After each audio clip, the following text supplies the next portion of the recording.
بسم اللہ الرحمن الرحیم۔ ناظرین، آج کی اس ویڈیو میں ہم آپ کو بتائیں گے کہ مرنے کے بعد انسان کی آنکھیں کیوں کھلی رہتی ہیں۔ اس بارے میں نبی اکرم صلی اللہ علیہ وآلہ وسلم نے کیا ارشاد فرمایا، تو چلیے ویڈیو کو سٹارٹ کرتے ہیں۔ فرمانے نبی صلی اللہ علیہ وآلہ وسلم، مرنے کے بعد انسان کی آنکھیں کیوں کھلی رہتی ہیں؟ رسول اللہ صلی اللہ علیہ وآلہ وسلم نے کیا فرمایا؟ عام طور پر یہ سوال کیا جاتا ہے کہ مرنے کے بعد میت کی آنکھیں کیوں کھلی رہتی ہیں۔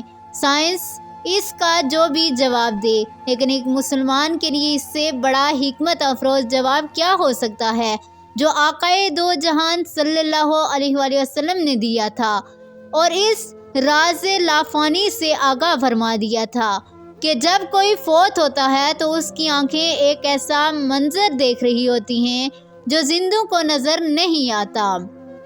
صحیح مسلم اور ابن ماجہ کی روایات کے مطابق حضرت ابو سلمہ کا جب آخری وقت آیا تو رسول اللہ صلی اللہ علیہ وآلہ وسلم ان کی عیادت کے لیے تشریف لائے۔ وہ جانے کنی کے عالم میں تھے۔ پردے کی دوسری طرف عورتیں رو رہی تھیں۔ آپ صلی اللہ علیہ وآلہ وسلم نے فرمایا، میت کی جان نکل رہی ہوتی ہے تو اس کی نگاہیں پرواز کرنے والی روح کا پیچھا کرتی ہیں۔ تم دیکھتے نہیں کہ آدمی مر جاتا ہے تو اس کی آنکھیں کھلی رہ جاتی ہیں۔ جب حضرت ابو سلمہ کا دم نکل گیا تو آپ صلی اللہ علیہ وآلہ وسلم نے دست مبارک سے ان کی آنکھیں بند کر دیں۔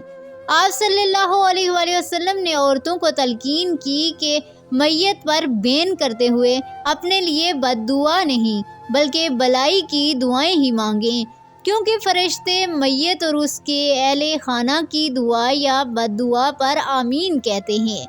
اس موقع پر نبی اکرم صلی اللہ علیہ وآلہ وسلم نے حضرت ابو سلمہ کے لیے یوں دعا فرمائی، اے اللہ، ابو سلمہ کی مغفرت کر دے، ہدایت یافتوں یعنی اہل جنت میں ان کا درجہ بلند کر دے، پسماندگان میں ان کا قائم مقام ہو جا۔ اے رب العالمین، ہماری اور ان کی مغفرت کر دے، قبر میں ان کے لیے کشادگی کر دے اور اسے منور کر دے، آمین یا رب العالمین۔ ناظرین، اللہ تبارک و تعالی ہم سب کا حامی و ناصر ہو۔ اگر آپ ہمارے چینل پر نیو ہیں تو پلیز ہمارے چینل کو سبسکرائب ضرور کیجیے گا۔